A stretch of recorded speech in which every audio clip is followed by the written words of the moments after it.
What up, y'all? Welcome to Hotep-ish. Hotep shit. Where we talking that intelligent shit. Intelligent-ish. For those who don't like the curse words. You know what I mean? Where we talk about current events and current topics and things going on in the world and the news. And we try to elevate the level of conversation. Now, we're going to talk our shit like everybody else. But we also going to try to find some solutions.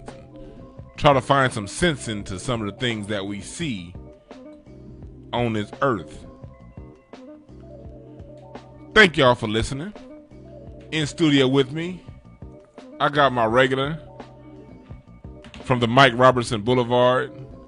What up? Fellow Westchester High native. That's right, baby. Decade apart. Chester. Mike Robertson. What's up, Mike? What up, what up, what up? Yes, sir. I'm chilling, dog. You I'm on good? the wrong mic. You can't. Okay, now I can hear myself. Okay, yeah. You was on the wrong mic. I was on the wrong. Mike was on the wrong mic. You know. Oh, watch it. You go ahead. Yeah, there we go. We having an audio shit over here. Yeah, get that cord right. There we go. Yeah, it's cool. Now we switching up mics. Yeah, this one cool. Okay, cool. What up, cool. man? What's up, Dewayne? Thanks for having me, bro. Man, I'm chilling, man. Thanks for coming, brother. Thanks for coming. Oh, Thanks for I coming. love it. You already know. What's up with you, man? Talk to us about your week. Oh, this week? Man. So, you know Shalant, right? Yeah. Oh, you in that training with him? Man, I was in it today with him, bro. Oh shit. Tell me about that. It's the real deal, man. He's really, part of it is, of course, is getting a good workout. You know what I mean? Yes. And you absolutely getting that because, when you put them gloves on, man, it's like you get more tired than you ever been. You know what I mean? Tell them what kind of training is it? Okay, so Shalant does different types of trainings, but basically it's just self-defense and boxing training. Okay. And he works with the industry, choreographing stunts and stuff like that for movies. Okay. And he also just has been a 20-year fighter, you know what I mean? Yeah. He got that good science, and in the teaching of that, you get a hell of a workout, man. Okay. Serious business. And I know Shalant's the real deal because hell, I remember when we was filming that documentary on comedy. Oh, right. And he was giving me an example of what he does. And I was like, oh hell, because it reminded me of my brother, because my brother think he the Black Steven Seagal. So he was. So back in the 90s when we was kids, he used to be like in the keto and have keto and shit, and I was his test dummy like when I was 12. Not so the keto. They know how to. Those people know how to get you and twist your arm in a way that it don't matter how big and strong you are. It don't matter how good these hands are. That's right. If they grab these hands first, it's over. Yeah, that's first. Because Shalant had this, I was fucking with him, and I threw something, and that motherfucker grabbed my hand and like right by these two fingers, and then turned and twisted. I felt had he given one more inch of pressure, my elbow, wrist, neck, everything, pride, all that shit gone. Straight popping out, huh? All that. The thing about it is he doesn't even have to use much strength, man. That's what he's teaching me. Like, man, you don't have to be a strong dude if you're just doing the right thing. It's a trip, man. So I've been, this was my third week on that. Okay. Once a week. And that's why you shouldn't go around fighting random people. You know what I mean? Yeah. Like, I look at these people walking around. We all know these people that's always popping off of the mouth and don't know how to control themselves. I'll be like, man, you better watch out. That's right. Because Shalant one of them slick haired motherfuckers that you think, oh, he's just a little pretty boy. Get this little ass pretty boy out my face. And then that motherfucker turn around and grab your elbow and stick that elbow square in your ass, and you can't do nothing about it. Yeah, decide if he's gonna break it or not. He's gonna decide, man. Yeah, you catch him in a grocery store, you'll be slipping, bro. Yeah, no. I don't mess. So you doing that? I'm thinking about it. You know what I mean? I'm thinking about it. It's good, man. I can feel that I feel better, man, after 3 weeks. Just walking around, feeling stronger, and my spine feels good. Everything, man. Yeah. Good. All that shit. We do it. He spent a lot of time on stretching. Yeah. Where he's actually applying pressure and stuff. Man, it's pretty good. I recommend it. Cool, yeah. Yep. Smokey Deese in the chat room said it ain't strength, it's about leveraging timing. You right about that, brother. That's right. Yeah, man, it is about that leveraging timing, man. That's why, and there's one more piece though. What? The leveraging timing. is the technique, but it's the pressure that's the hardest part. To be able to do that under pressure. Yeah. It's like shooting free throws in your backyard gym. versus in the backyard. Or if it's 1 second to go in the finals and you shooting free throws. Yeah. You know what I mean? It's different. It's the pressure, bro. Because I've seen people, like when I used to do security, they have all that training, all that formal, and then the minute somebody bust their ass in the nose, all that shit go out the window. It's done. It's for looks. And it be some more regular ass Street Fighter dudes and just some old cockstrong nigga fucking them up. Yeah, and that's what it takes, man. That's all it takes. I mean, bro, and most people are gonna be scared, man, when it comes down to it. They're gonna freeze up. So yeah. And that's the thing about it, man. And speaking of fighting, this weekend we got the Deontay Wilder Fury fight, Fury 2 coming up in this month. Let me tell you, you know how I know that's a big fight? How? I know that's a big fight because my wife came to me and said, "Where should we watch this fight?" Okay, the wife came with you. She ain't said that since some Tyson type shit. Tyson, yeah. She even bypassed Mayweather and all them fights. Yeah. I don't like Mayweather. She want to see somebody get knocked the fuck out. She's impressed by these big dudes, I guess. I don't know. I was at that first Fury Wilder fight, you know what I mean? And people kept saying Fury. I thought Wilder won that. I thought Wilder won 6 of those rounds and got 2 knockdowns. You know what I mean? Yeah. And then people was like, Fury. I'm like, how did Fury win? Like Fury, all he did was white pop lock the whole fight. Right. And people was like, he didn't really. In the 7th round, he landed a couple clean shots, but outside of them few clean shots in the 7th and the 4th round, in the 5th round, Wilder outpointed him. Like Wilder. Thing is, Wilder doesn't look good when he punches. And like the punches look ugly as hell, but they land on point. And they be hard, man. But you know what? I'm gonna tell you why. It ended that way. Why the fight ended that way is because it went the distance. And that's the thing. When you a black fighter, if somebody just show up, you at least get a tie. Right. All you gotta do is show up. You fight against the black guy. Now, that's right. That's what it is. Yep. Show up. You can get socked up and all that, but dude, if you make it to the end, boy, it's a draw, man. It's a draw. That white boy, man, he went 12 rounds with that big cockstrong nigga. He got to get something. Give him a break. In this fight coming up, I give it 5 rounds, maybe 6. See, he's got his feeling. Wilder has his feelings hurt, I think, from the last fight for not taking care of business. Have you been watching the interviews leading up to this? I just saw this recent one where they wild out. I didn't watch all of them. Nah, I think if anybody got their feelings hurt, it's Fury, because it's something Wilder said. Wilder was like, every time he watches a highlight from the last fight, is him getting off his ass.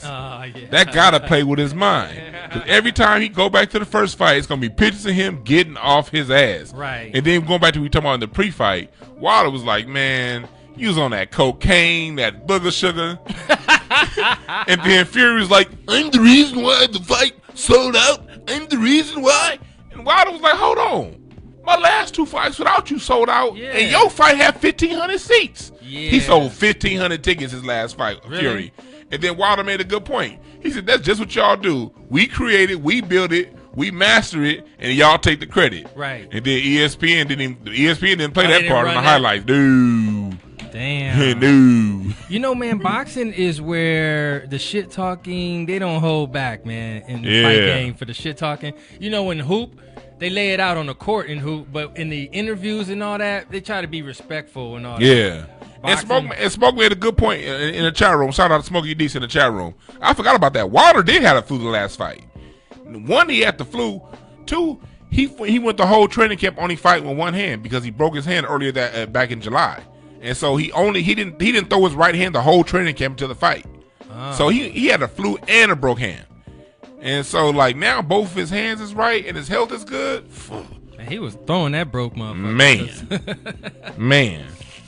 But shit, I want to get into to what we're going to talk about a little bit today. Larry going to call in a little later. Okay. Should black people, specifically black men, but black society overall, but I'm going to lead it with us as men because, that's, we got the responsibility on us. Should we stop apologizing? And let me set this up. Let me set the context of this question up for you guys. Yeah, that's a must. Because we're gonna go through a lot of phases of this as far as areas of apology. Right, because there's layers to this. There's layers to this. One, like, you look at a situation like a couple weeks ago, we saw Snoop had to apologize to Gail for saying what he had to say. We understand why, because it's funny you use the word "had to" because he's mainstream, and when you getting that mainstream dollar, you got mainstream rules to abide by. He apologized. You look at situations like, Michael Vick. Here are some dogs, not humans. What the hell he apologizing to us for? You need to go apologize to Ruff and Spike, not to us. A few years back, going back, you had Kobe apologizing for cheating on his own wife. Tiger Woods had a whole ass press conference, and he was a victim of domestic assault.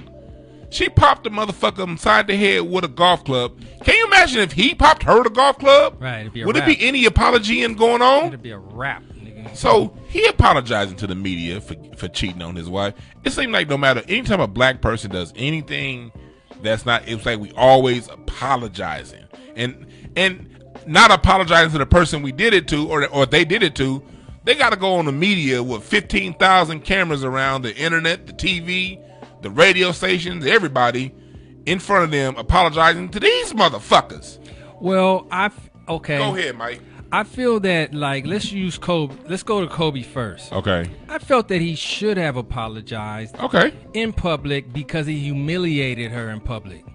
That's why I feel. I feel that I'm sure at home he had apologized 1,000 times that night, the next day, in the bedroom, on the phone, in the kitchen. Sorry, baby. Sorry. Even got the tattoos and all that shit, man. He was sorry. But the reason to do it on the air is because of the public humiliation for his wife. That's what I think, right? Was she really publicly humiliated? You don't think so? Your I'm husband? asking, was she? I would think so. If your husband has sex with had unprotected anal sex with somebody in a hotel on the road and everybody knows, yeah, that's humiliation. Okay, so that should happen everybody know at the high school you're gonna be humiliated on lunch and shit. So since he's swirling the mayonnaise, he has to go ahead and tell the whole world. Well, I apologize to my wife. Look, has is a key word there because he doesn't have to do anything, right? I wonder if the pressure from her caused him to do that or not, or if it was outside pressure. That's what I wonder. What about a situation like, like a Tiger Woods? Now, Tiger Woods didn't have to apologize. Because let's take this a little deeper. When you look at first of all, they do the same shit we do. One, it doesn't really get exposed like that, but even when it does, they be like, fuck you, and keep moving. And then everyone's like, okay, I'm going to go to the next movie. Like, I don't remember, like, because I'm trying to think. Like, did Charlie Sheen even apologize for giving people AIDS? I don't know. Did he even admit it? Yeah, Charlie Sheen gave people AIDS. He allegedly molested folks. And that motherfucker just said, all right, next movie. But he's also a scumbag, though. But we don't whether he is or not. What I'm saying is this: he didn't apologize. He ain't got no scruples, nothing. And he kept working though. He don't have no ground to stand on. Mel Gibson, he told his wife, "I hope you get raped by a pack of niggers." He said a pack too. He said a pack. That was the funniest part. Like, damn, not just one. Now, a savage pack. Mel Gibson did apologize to the Jewish community for his anti-Semitic words, but did he apologize to the Negro community? Think about it. They always doing shit to fuck with her. 2 weeks ago, you had a girl on MSNBC saying, "Okay, the Los Angeles niggers."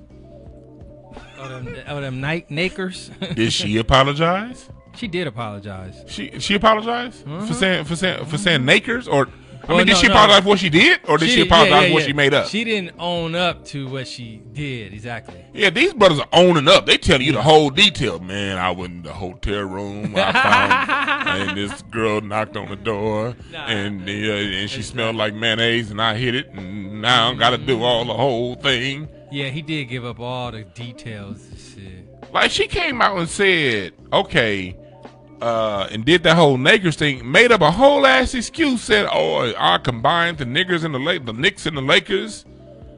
Okay, so you're saying this is just one of the categories but basically, if you are caught in a cheating situation, no public apologies. That's what I'm saying is this: if you haven't done anything that affects the masses, then there's no need to apologize to the masses. Oh, you mean like that oil spill? That shit was my fault. Yeah.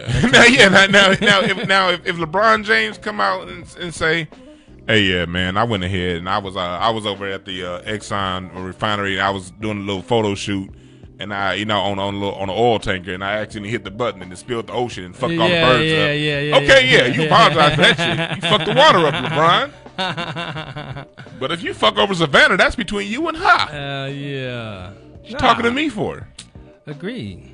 I think it's this because here's what I see. This is why I think this is. It depends on what you do too, though. Go ahead. What's something? What do you depend on? What? I'm just saying, like even the examples you gave as far as the relationships go or whatever. It just depends on what you've done. Okay. I think because some of your actions can hurt people. Okay. You know what I mean? Some people can be hurt by your actions. Like, here's my thing. If you're right, actions can hurt fans and other people. Here's my thing. If you're a fan and the actions of somebody you've never met hurts you. Oh, yeah. Well, I mean, there's something wrong with your sorry ass. Oh, no doubt about it. I mean, yes. I'm just saying it's out there. But, yeah, you're a fucking Should loser. we be accommodating these people? No, they're losers. Why do we always got to accommodate losers is my question. And it's becoming popular, man. And that shit is bleeding over into everything. Because people really be like, oh, man, such and such, they hurt the feelings and they hurt my feelings. And, oh, I was so disappointed because a professional athlete cheated on his wife. Like, look, if you're 26 years old with $26 million, 9 times out of 10, hey. You got 26 women? Wait, 9 times out of 10, hey. Hey, you get it. Like, hey. Hey, now. Yeah, so here's my thing. Okay, what's it? Oh, go ahead. This is why I have an issue with the apologizing. It's because it seems like black people are the only ones doing it. And it could be for anything. Black people are literally the only. Terrell Owens apologized for dropping a pass and was crying and didn't commit no crimes a few years ago with the Cowboys. That's my quarterback, and I'm sorry. You lost the game, nigga. What you apologizing for? And so like it seems like it's just us. It seems like, and here's my issue with the apology. It's kind of putting them back, these grown ass men, in like that boy box. Does it? It is because, let's take an example. Like, you get somebody like a Ben Roethlisberger. Mm-hmm. This motherfucker got accused of rape twice. Right. You see any pictures of him crying? I don't know. No, I haven't seen it. No. Mm-mm. And so when you see these same themes and messages over and over and over again, it looks to me like it's an emasculation tool. Hey, you big nigga, you making all this money. Oh, apologies are they're emasculation tools. They're ways to humble these big black niggas and make them look like kids. For being human. I can't fight that. Yeah, and so like sometimes though. All the time. Like, do you think there's no reason to ever apologize? I think that, look, if them Wall Street bankers didn't apologize for bankrupting the whole economy. But they owe us an apology too. That doesn't mean that they don't owe us one. They do owe us one. I think they owe us a jail sentence and some money back. Yeah, fuck your apology. All that. They owe us one. Thing, they don't. They don't do it, but they owe us one. So my thing is, if the leaders of society, if you have a Trump say I'm a grab some pussies and not apologize, if you got the banker saying I'm a bankrupt the whole world economy and not apologize, I don't want to hear some two-bit athlete apologize if they're having a bad night. You an athlete. These motherfuckers play sports. Have you never played basketball and said after the end of the game y'all lost, like, oh, that was my bad, bro? Like, apologize? To my teammate? Oh, okay, but just So if it's publicized, you're saying? I mean, I now if I'm playing basketball and I miss a rotation and my rotation is the reason why we lost the game, I'm gonna apologize to the coach. And you gonna feel bad though. And I'm gonna feel bad to my coach and my teammates. But as far as the people watching, y'all can kiss my ass. Right. Like, this is a game. Like, let me ask you, what is sports? What is entertainment, really? What is it really? What is entertainment? Yeah, really. What is it? It's an escape. An escape from what? From your real life. Yeah. It's an escape, and it's entertainment. It's entertainment.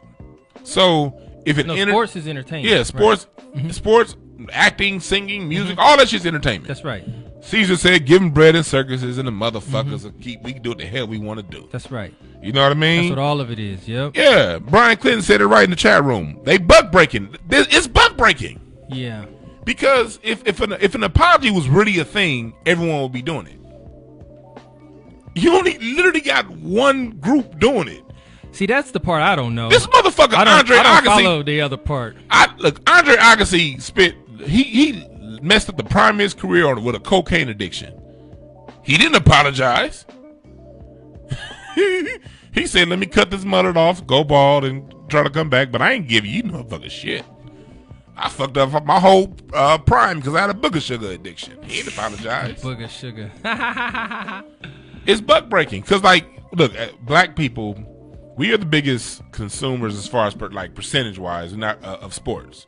You know, the percentage of our male society who athletes, pays attention, Oh yeah. And ones who watch, as far as basketball and football, those two sports, the percentage of us that watch, we watch at a higher percentage, right, than other groups because we have the highest unemployment rate. You know what I mean? So we're there more to watch the shit more. And we fucking love sports. That's what we do. Mm-hmm.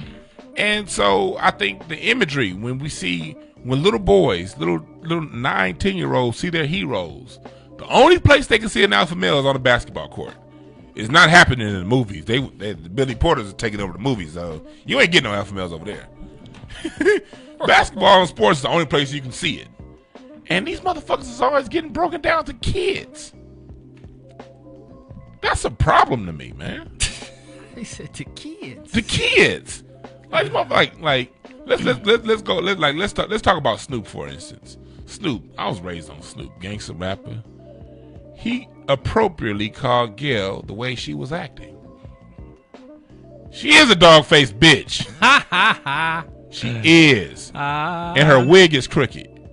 Dog-faced. Anytime you see somebody with a crooked wig like that, they ain't shit. Yeah. Because black women be on point. And that's from the inside. Yes, they ain't shit. Because black women are the most on-point women on earth. If you see a black woman with that wig, she knows she ain't shit. Right. You know what I mean? She went to the same hairdresser Lionel Richie got his Jerry curl from. That's how you know it's a problem. And you apologizing to her? And did you see her response? She accepted his apology, but she didn't apologize for what she did. She didn't apologize to Kobe's family.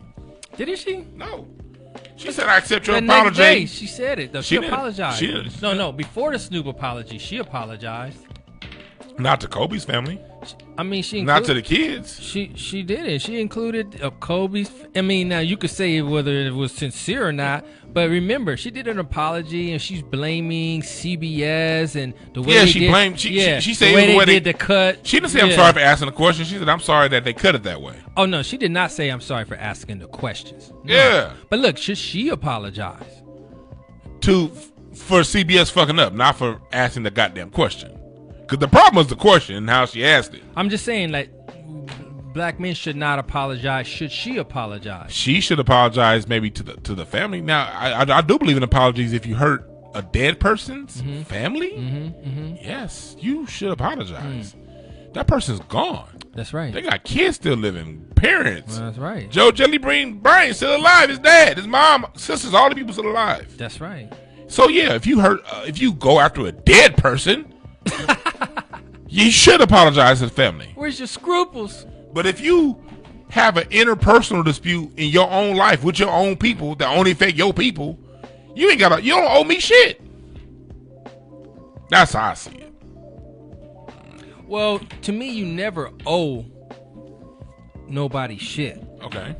It's all in your decision. It's in how you raise. It's your culture. It's your perspective. To me, you don't never owe, man. You got to take it up upon yourself. Are you the type motherfucker that can humble yourself for a moment and apologize for some bullshit you did? Let's go into that. Are black people too humble? In certain situations. But there's a place for it. There's a place to be humble, specifically when you're in church. But outside of that, church, that's the place to not be. unless you're a good musician. If you're a good musician, you're the most arrogant motherfucker up in there. Nah, church is where you should be raising your hand, asking questions in that motherfucker. Niggas is in there only listening. Yeah. But yeah, are we as a group too humble as a people? Because if you look at it, and this ties into the... Okay, we are the most humble, that's for sure. This ties into the whole apologizing thing. It's like black people who, like, we're great. We're so great at what we do, we have to apologize to it for it. Think about it. Why did they hate Barry Bonds? Because he was arrogant. It didn't matter that Roger Clemens was just as arrogant, probably more arrogant. That nigga wasn't humble. Anytime you got a black person that walks in with their chin up, swinging a dick, proud. It's the media will go in on them and not give them. Remember how they did Allen Iverson? Allen Iverson came up in the league with them. He would have a post press game conference with some cornrows and some lokes on his eyes and a baggy ass jersey, and it was always a problem. They changed the dress code. They changed the whole dress code because this nigga. Exactly. He looked like he had robbed a liquor store and dropped 60 on your ass. Remember, they had to wear a fucking jacket and shit. Yeah, they had suits. Shit, yeah, they had to have a look. And if you was not playing and you was injured, you had to have some shit on, like a suit. Your uniform is literally shorts and a tank top. And they said, okay, you got to wear a suit to come play in shorts and a tank top. Yeah. You're playing a game, bro. A game. It's a game. And so it's like, whenever we're great, what's the first thing they say about a black athlete or entertainer if they like him? Oh, remember how I used to do Kawhi Leonard? Oh, he's so humble.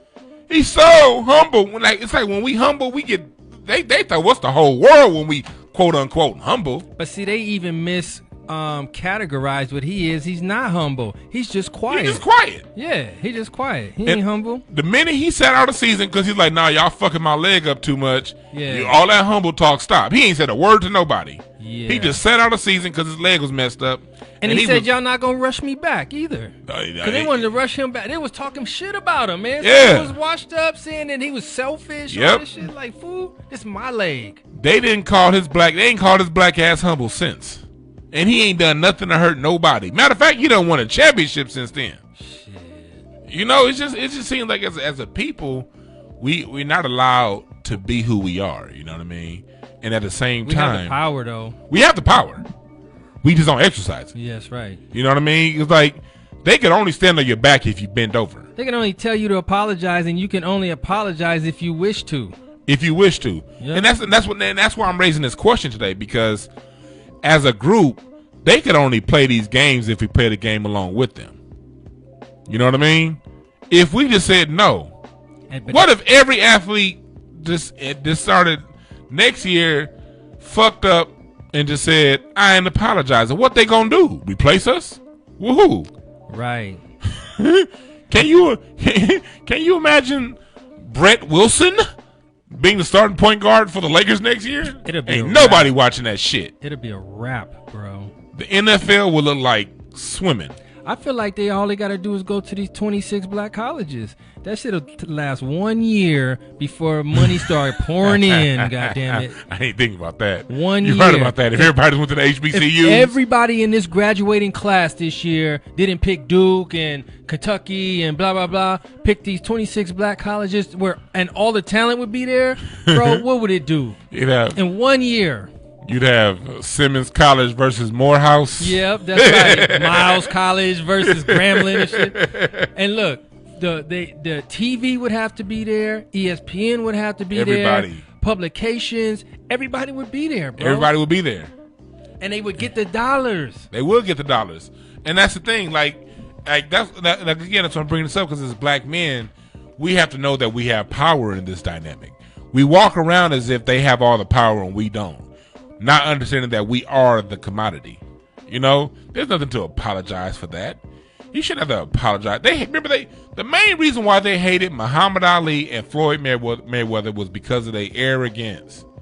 That was the main things they had against them. Oh, they couldn't say they weren't good fighters. All they could talk about was their attitude. You know what I mean? And then when they want to uplift, they hated Ali when he got with the Nation. That's when they all were reveling in his sting like a butterfly, float like a bee type shit. When he start fucking with the Nation, that's when they wanted him dead. That's when they wanted his whole shit stripped away. And that kind of leads me to the point that, you know, that's the crazy part about it. White folks, it took them to the 90s to start calling him Muhammad. They still called him Cassius Clay. And they mad at black folks because we won't call Dewayne Wade's son a girl in 2 hours. What the fuck? That motherfucker just became a girl on Sunday, and they mad at us. Everybody got changed? That we ain't changing. They still call Kareem Abdul-Jabbar Lou Alcindor.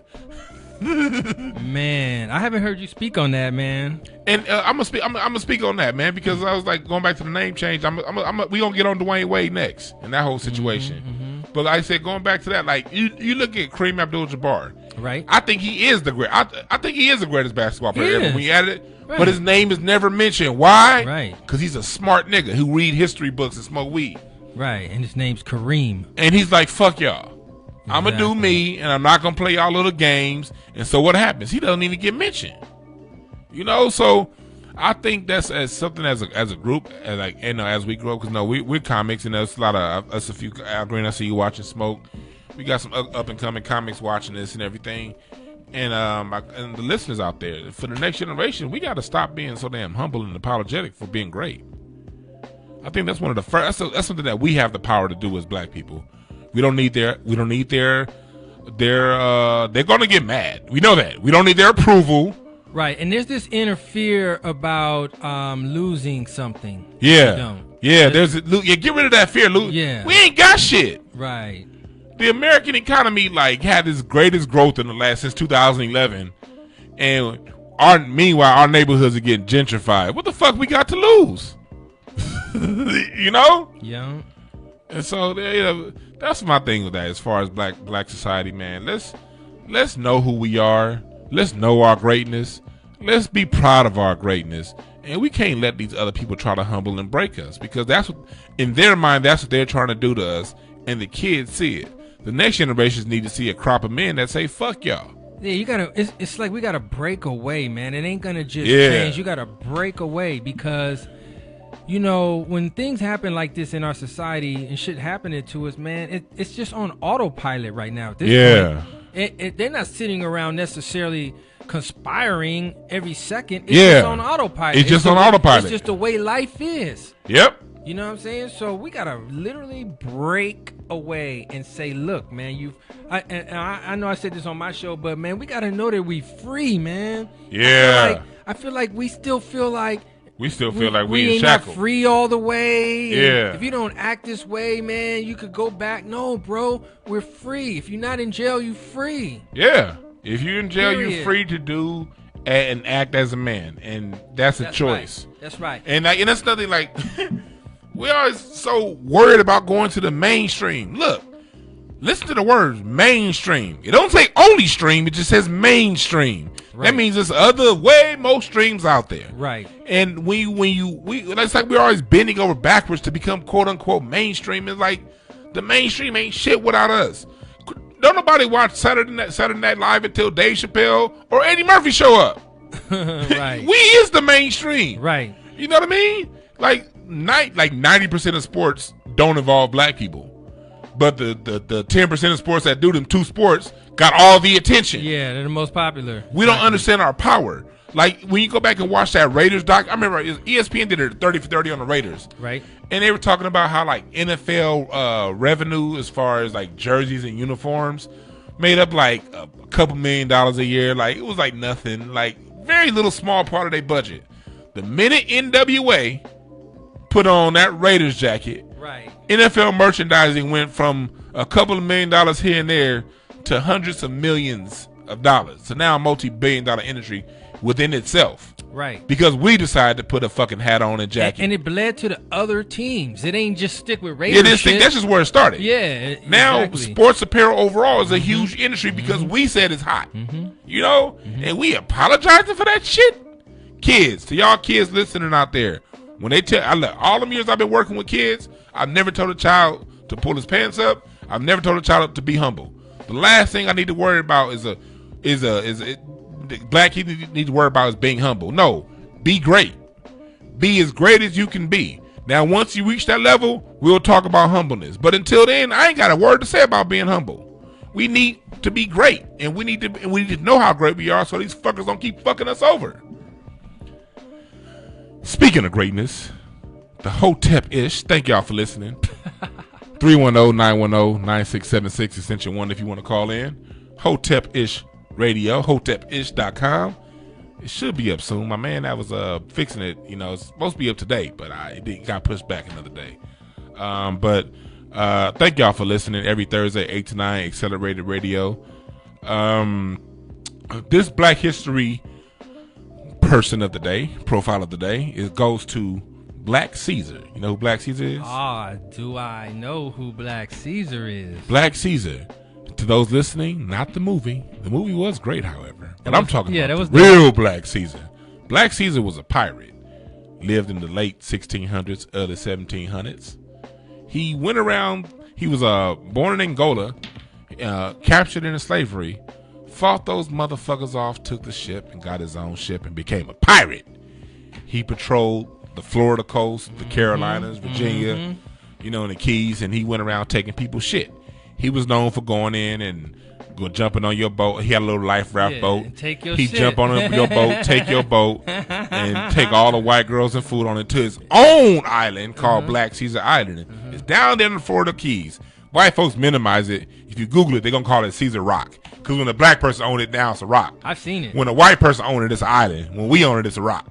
Well, anyway, Black Caesar Island is where he would store his treasure and store the white girls that he took off these ships. And he would take them down there, then go right back up the coast, starting shit. Go get some more. Some of the first gun control laws came because when he would get off the ship, one time he got off the ship down in South Carolina, and he went on in town with his big black gun and his big black dick, patrolling the streets, and that scared the shit out them white folks to the point to where they said, look, we need gun control laws, not for everybody, just for them niggas. Right, just for the Negroes. Yeah, and Black Caesar was somebody later on in his life, in his pirating life, he linked up with Blackbeard. Blackbeard is a person that you hear about all the time. They made movies about Blackbeard. Right. And cartoons, the white pirate. Yeah. Black Caesar hooked up with him, and they went around fucking up shit for 10 years. And then their last run together was down in Virginia. They held up the city for 30 days. A whole port for 30 days. And the United States couldn't get no trade, no nothing going on. They ended up catching Black Caesar, luring, because he went onto a ship. And then he and his boys, thinking that they was about to help somebody out, and they poured all the guns and knives on him, and they got him, and they killed him. You know what I mean? But Black Caesar is somebody that, we've been growing up watching Pirates of the Caribbean and watching all these shows, and we think the pirates are only white. No. There's some black ones, too. I bet he was a cool cat, too. Hey, man, I bet you Black Caesar, I bet you he had the best of weed. He was a bad mother. Yeah. Shut your mouth. You know that nigga had a little pouch with him, man. Black Caesar, nigga? So, Black History Month, shout out to Black Caesar, the greatest pirate of all time. You gave him the greatest of all time? Because he's black. We always do shit. Man, look, if we do it, they're the greatest of all time. And I'm unapologetic about that. They do it.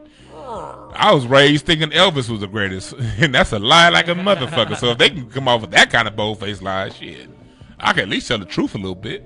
Right. But let's go in and talking about, Dewayne Wade. Shouts out to Lil Boosie, man, for publicly saying, look, man, don't cut your boy dick off. Right. Here's the thing, man. He was really disturbed by it, too, man. What's up with Wade? Because it's been like a steady drumbeat over the last couple of years. First of all, let's take people down the timeline. First of all, a couple of years ago, Wade was called, like, he had his son at that he was at a modeling event, and his son was on the runway. That's where I first saw it. Yeah, and he was 10 years old. Was that the he was age? like 9, yeah, 9 or 10. He was like 9, yeah. Walking down the runway with his booty sticking out, popping that motherfucker. Yeah, switching. Movements that aren't appropriate for a girl. Yeah, facts. Honestly. And they had it all out there. They just like, okay, people are like, Cheering okay, I get it. Okay, cheer him on, whatever. Then the next year, he's at the gay parade where they got all kinds of, I mean, there was one picture I saw, literally standing like 6 feet from him was a man where basically just had a cover over his dick. What? Standing like 6 feet from that boy on the float. What? In this old gay, in an environment set up for adults, drinking and half naked, almost all the way naked men and women out there, and you got a child right there. And then then he says, okay, then a few months ago he took the picture saying, okay, he got the little nails out with the halter top. Again, clothes you wouldn't put on a girl his same age. Man. And then now Wade is coming out saying the boy is a girl. And he's been identifying as a girl since he was 3. Look, man. When I was 7, I identified as Heathcliff. Man, can you really? Like, how do you even, this is what I don't know, right? Go ahead, Mike. And I know this is a very sensitive subject to people, man. So I'm just going to speak on my confusions. Okay, go ahead. I don't understand, for starters, how does a 3-year-old boy know what a girl feels like? How can you even say I feel like a girl? You don't even know what that feels like. Right? Now, if you do feel that you are a girl, right? This thing called a girl, you're describing what society has presented to you as what a girl is at the age of 3. You're not understanding, at 3, you still got 23. You got, first of all, you got 23. You got XY chromosome. You got woman chromosome at 3. You know what I mean? And you full of estrogen. Your testosterone ain't started coming in yet. Man, but even that, bro, it's like you still don't know to decide and say I'm a girl. How can you even? I don't even get it, bro. I don't get how you could think you. How can a boy know what a girl feels like? That's just my whole point about it. How can you say, like, I'm a girl? Like, because if you are a boy who is a girl inside, I'm just going to speak on how my feelings on it. If you are a boy who's a girl inside, then just be that. You know what I mean? That's what God made you. He made you a boy that's a girl inside. Be who you are. Mm-hmm. Flourish, right? Why you got to cut yourself? Why you got to chop on yourself? Why you gotta take pills, change hormones, then you're not what you were born as. You're not that thing no more. You changed. And you changed because of society's pressure. You're right about that. And let's not talk about, and this is the thing about, like, I feel the women. Women always talking about how men are always getting in the way and infringing on their rights. I get it. How you gonna be a grown ass man and say you a woman, but you don't bleed once a month and don't die? A woman can bleed 7 days in a row and be alive, not go anywhere. That's special. That's a talent. That's a talent like a motherfucker. Shit, you know what I mean? He'll never have. The minute I saw her bleeding, I'm running right to get a Band-Aid. Let's stop this shit. Nah, let me drink some orange juice. Bring that blood back. A woman can bleed for 5 days in a row and not get a single headache. And you want to say you not that. That's why it comes down. You gotta raise these kids. You know what I mean? You gotta help them, usher them, and show them the way. That's what it's about, right? You talking about freedom of guidance, bullshit. How they gonna on one hand say that? Look, he's 12 years old. He knows what he's talking about. He can make his own decisions for himself. Okay, if that's true, then why R. Kelly in jail? Let's talk about it. I ain't no R. Kelly fan. Y'all know this. Mm-hmm. But he in jail for pissing on 14-year-olds. Well, shit, why couldn't they make the decision in 15-year-olds? And why is he in jail for that? But at the same time, y'all saying this little 12-year-old boy can make adult decisions. Which one is it? Right. Because them some real adult decisions, right? That's a real ass adult decision. Yeah, I'm not a boy no more. And let's talk about this. When it comes to transsexuals, they got like a 47% suicide rate. That's high. That's extremely high. Man, yeah, because it should be it should be like 0.00001. It should be 1 out of every 10,000 trannies getting off of themselves. If this was some normal shit. But if 47 out of 100 are doing it, we got to ask some questions. Well, because the thing is, once again, if you are normally this person who is a different person inside, that's just the person you are, man. It's like Bruce Jenner, you know? He says he's a woman inside, right? He went and won the goddamn decathlon, being the best athlete in 10 different sports, bro. You a woman inside, but your legs is man. Yeah. Your body's man. It's a lady with them man muscles that just knocked out everybody. That determination of a woman and all that shit, man. That's why that happened. Yeah. If it's real, yeah. Right? So my point is, man, be who you are, man. And then here's another thing. My other question I have, because at the end of the day, I could care less, man. I really can, bro. Y'all can do whatever y'all want to do. But why do we make such of a big deal over this when it's so few people in our society that do this?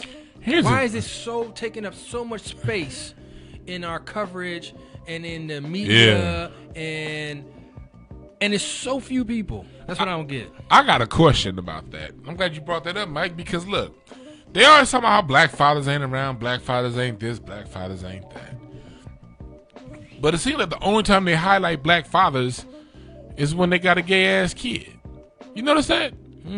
You know, you wouldn't even know Magic has an older son. You know EJ though. You know what I mean? You don't know Dewayne Wade. Where your little side baby at? Let's talk about him. Where he at? Okay, now, that's a good point. But the Magic point, man, he put himself out there, man, dressing I agree. No, avant-garde. But he was a grown man and made a grown decision. I'm not against EJ doing that. I'm just saying that's why he's got the coverage, though. That's what I'm saying. Okay, that's fair enough. Fair enough. But then you're dealing with Dewayne Wade. You know what I mean? It seems like the only time they want to profile a black father being a father, and then you watch TV right now, usually they got a little gay kid they got to work with. It's like they making it seem as if that's a synonymous with black society. Now Marvel has a new superhero coming out that's black. You know what I mean? It's like they're making the whole light when it comes to black men and the male side of the game. What, a gay black superhero? A gay black superhero, some new Marvel superhero that's coming out. You know what I mean? It's like, you know, when you think about that, and then you think about what's the ultimate goal here? What are y'all angling for? I know I need more education, bro. Because when I hear trans this and gay this, and then now they talking about trans. Look, we already accepted gay. In 2008, California voted, do you want gay marriage or not? And we said, hell no.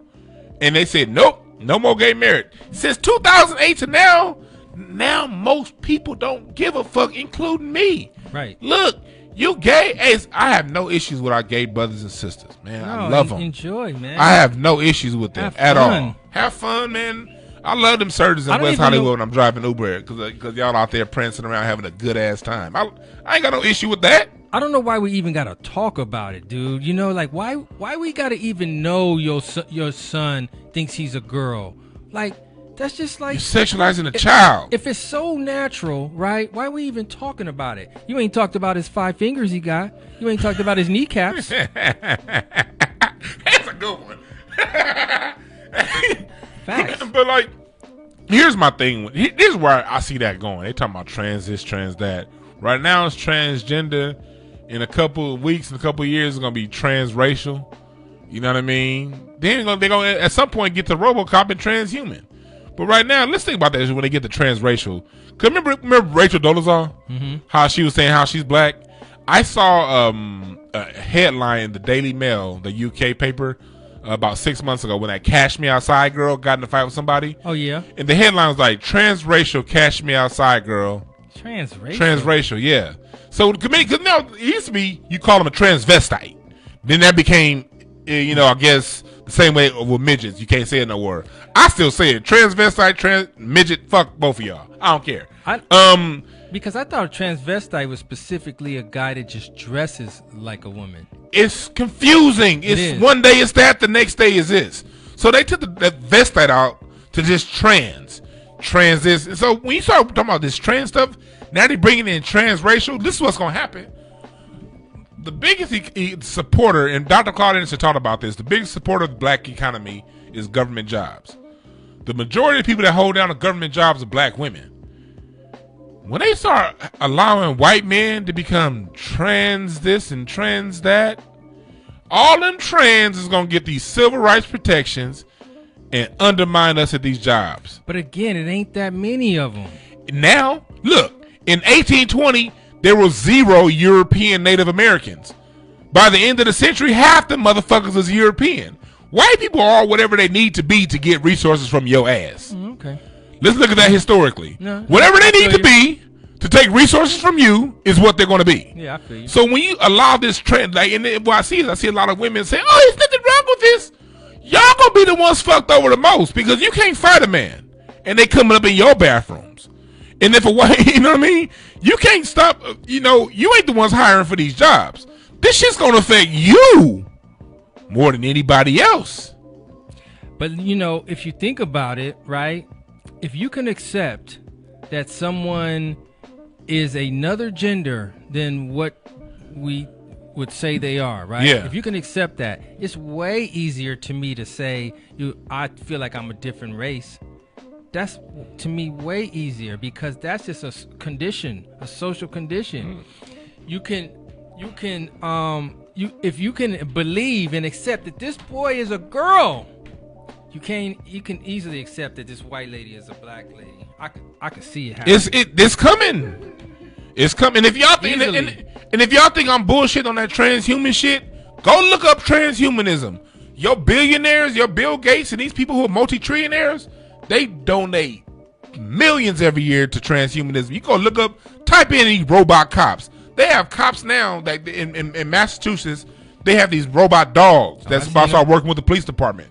They have robots like they have now that can run. They can outrun you. You can knock him down. He's still firing. Yep. Like, look up the robot cops online if y'all think I'm bullshitting. Yeah. They can hit the target. On you can point. knock them down, throw water on them. They gonna barrel roll and boom. Yep. You don't think that's coming? It's here. You thought RoboCop was just a movie? You know what I mean? They have I forgot the name of that girl. This is one lady who's a robot, and it was a black robot, a black woman robot that they made. Of course they're gonna make it. Of course they're gonna make it a black woman first. They always gotta usher in their bullshit with us. Even on a the black robot woman side. robot? Yeah, look at her. Let's look at. I'm drawing. I have her name written down, and I cannot find it. But look it up, and you'll see her. She has AI. She can talk to you, have a conversation. This shit's on the way, man. And it starts with just a little. It's gonna be in our lifetime too, bro. It's gonna be within our lifetime, definitely. And like I said, the example is when people always like, "Well, it's only so many trans people." I'm like, look, like I said before, go look up the 1828 Webster's Dictionary definition of what an American is. Google it. It said American. These copper tone skin individuals that was here when the Europeans arrived. What's a copper look like? My ass. You know what I mean? Now we think an American look like we think a Native American look like Renee Zellweger. It happens, and now they got all the casinos, and the real Native Americans is running around Compton, not knowing who the fuck they really are. You know what I mean? So that's all. I just wanted to. Cold game. It's a cold game. No, we only have a couple more minutes left, Mike. What are your closing thoughts on what we be? Get out your okay. My closing thoughts, man. I want people to make sure that I just want to make sure I'm clear, man. Whatever you do and whatever you are and whatever you want to be and whatever you claim you are and all those things, man, feel free. Have at it. Ride that shit till the wheels fall off. It doesn't matter to me none, right? Now, if we're going to discuss it, I'm just being open about what I don't understand and what seems to be a little not scientific to me, you know what I mean? And so I'm open for some discussions, and I think I need to learn. I need a little bit of education on this. So I'm not trying to diss nobody or hurt nobody's feelings, man. So I don't want niggas rushing me at motherfucking Roscoe's and shit. And my closing thoughts is this: look, the key to acceptance is self-acceptance. When you accept yourself, the world bends towards you and accepts you too. But if you're going around looking for the world to accept you before you accept yourself, it's never going to happen. So whether you trans, gay, straight, midget, tall, fat, or skinny, you have to accept yourself first. And when you do that, watch the world turn around and accept you. You know what I mean? So that's my thing when it comes to that. And I don't mean to be offensive, but I don't give a shit, honestly. I just don't. And two, it's like, look, I look at whenever the dominant societies put stuff in our face like they are with Dewayne Wade.